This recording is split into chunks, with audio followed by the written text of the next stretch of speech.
Good morning बच्चों। अब class 6 को पाठ 3 पढ़ाने जा रहा हूँ, जिसका शीर्षक है हार की जीत। भद्र पुरुष दीन दुखियों की सेवा करते हैं, किंतु सेवा पथ पर कहीं धोखा होने पर भी वे इसे दूसरों को बताते नहीं हैं। इसी तथ्य को प्रसिद्ध लेखक सुदर्शन ने इस कहानी को स्पष्ट किया है। माँ को अपने बेटे और किसान को अपने लहलहाते खेत देखकर जो आनंद आता है, वही आनंद बाबा भारती को अपना घोड़ा देखकर आता था। भगवत भजन से जो समय बचता, वह घोड़े को अर्पण हो जाता। वह घोड़ा बड़ा सुंदर था, बड़ा बलवान। उसके जोर का घोड़ा सारे इलाके में न था। बाबा भारती उसे सुल्तान कहकर पुकारते थे। अपने हाथ से खरहरा करते, खुद दाना खिलाते और देख देख कर प्रसन्न होते। उन्हें रुपया, माल, असबाब, जमीन आदि अपना सब कुछ छोड़ दिया था। यहाँ तक कि उन्हें नगर के जीवन से घृणा थी। अब गांव से बाहर एक छोटे से मंदिर में रहते और भगवान का भजन करते थे। मैं सुल्तान के बिना नहीं रह सकूंगा, उन्हें ऐसी भ्रांति सी हो गई थी। वे उसकी चाल पर लट्टू थे। कहते, ऐसा चलता है जैसे मोर घटा को देखकर नाच रहा हो। जब तक संध्या समय सुल्तान पर चढ़कर 8-10 मील का चक्कर न लगा लेते, उन्हें चैन न आता। खड़ग सिंह उस इलाके का प्रसिद्ध डाकू था। लोग उनका नाम सुनकर कांपते थे। होते होते सुल्तान की कीर्ति उसके कानों तक भी पहुंची। उसका हृदय उसे देखने के लिए अधीर हो उठा।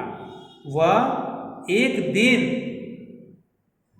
दोपहर के समय बाबा भारती के पास पहुंचा और नमस्कार करके बैठ गया।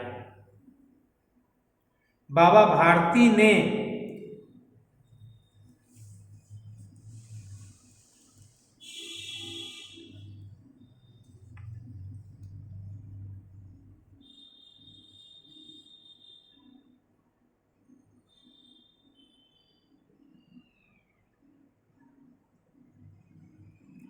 पूछा, खड़ग सिंह क्या हाल है?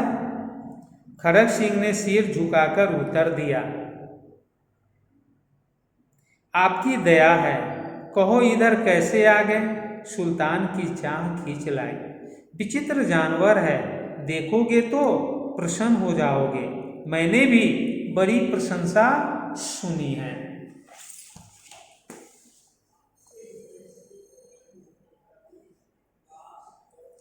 उसकी चाल तुम्हारा मन मोह लेगी। कहते हैं देखने में भी बहुत सुंदर है। क्या कहना, जो उसे एक बार देख लेता है, उसके हृदय पर उसकी छवि अंकित हो जाती है। बहुत दिनों से अभिलाषा थी, आज उपस्थित हो सका हूँ। बाबा भारती और खड़ग सिंह अस्तबल में पहुँचे। बाबा ने घोड़ा दिखाया घमंड से। खड़ग सिंह ने देखा आश्चर्य से। उसने सैकड़ों घोड़े देखे थे, परंतु ऐसा बांका घोड़ा उसकी आंखों से कभी न गुजरा था। सोचने लगा, भाग्य की बात है, ऐसा घोड़ा खड़ग सिंह के पास होना चाहिए था। इस साधु को ऐसी चीजों से क्या लाभ? कुछ देर तक आश्चर्य से चुपचाप खड़ा रहा। इसके पश्चात उसके हृदय में हलचल होने लगी। बालकों की सी अधीरता से बोला, परंतु बाबा जी, इसकी चाल न देखी तो क्या देखा? दूसरे के मुख से घोड़े की प्रशंसा सुनने के लिए उनका हृदय अधीर हो गया। बच्चों जानते हो, व्यक्ति अपनी प्रशंसा सुनना पसंद करता है। वो चाहता है कि कोई मेरी प्रशंसा करे। बाबा भारती सुल्तान की विशेषता खड़ग सिंह के मुंह से सुनकर गदगद हो गए। वे खड़ग सिंह के चाल को न समझ सका। घोड़े को खोलकर बाहर आ गए। घोड़ा वायु वेग से उड़ने लगा। उसकी चाल को देखकर खड़ग सिंह के हृदय पर सांप लौट गया। सांप लौटना एक मुहावरा है। वह डाकू था और जो वस्तु उसे पसंद आ जाए उस पर वह अपना अधिकार समझता था। उसके पास बाहुबल था और आदमी भी। जाते जाते उसने कहा, बाबा जी, मैं यह घोड़ा आपके पास न रहने दूंगा। बाबा भारती डर गए। खड़ग सिंह की धमकी को सुनकर बाबा भारती डर गए। अब उन्हें रात को नींद न आती। सारी रात अस्तबल की रखवाली में कटने लगी। प्रति क्षण खड़ग सिंह का भय लगा रहता, परंतु कई मास बीत गए और वह न आया।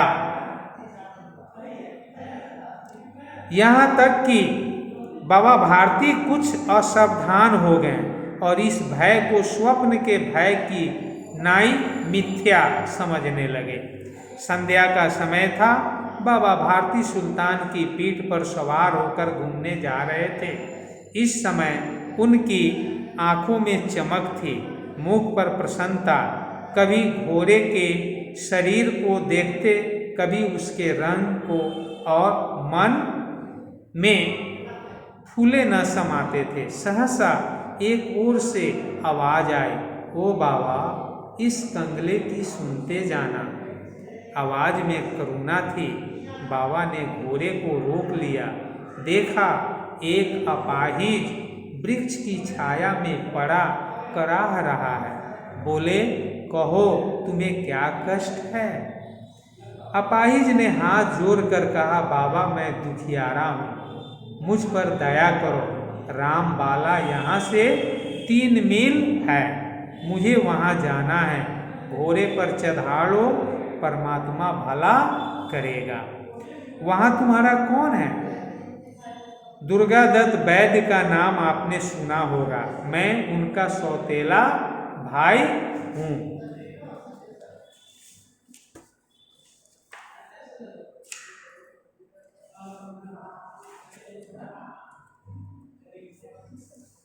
बाबा भारती ने घोड़े से उतरकर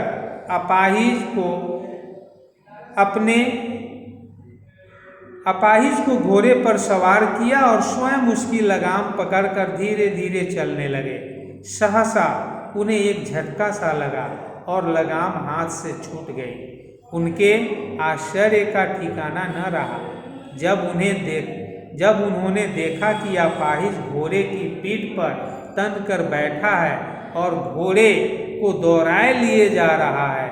उनके मुख से भय, विस्मय और निराशा से मिली हुई चीख निकल गई। वह अपाहिज डाकू खड़ग सिंह था। बाबा भारती कुछ देर तक चुप रहे और कुछ समय पश्चात कुछ निश्चय करके पूरे बल से चिल्लाकर बोले, ठहर जा, जरा ठहर जाओ। खड़ग सिंह ने यह आवाज सुनकर घोड़ा रोक लिया और उसकी गर्दन पर प्यार से हाथ फेरते हुए कहा, बाबा जी, यह घोड़ा अब ना दूंगा, परंतु एक बात सुनते जाओ। बाबा ने उस खड़ग सिंह को कहा कि मेरी एक बात सुनते जाओ। खड़ग सिंह ठहर गया। बाबा भारती ने निकट जाकर उसकी ओर ऐसी आंखों से देखा जैसे बकरा कसाई की ओर देखता है और कहा, यह घोड़ा तुम्हारा हो चुका है। मैं तुमसे इसे वापस करने के लिए न कहूँगा, परंतु खड़ग सिंह केवल एक प्रार्थना करता हूँ, इसे अस्वीकार न करना, नहीं तो मेरा दिल टूट जाएगा। धन्यवाद। शेष अगले दिन पढ़ाएंगे। Thank you.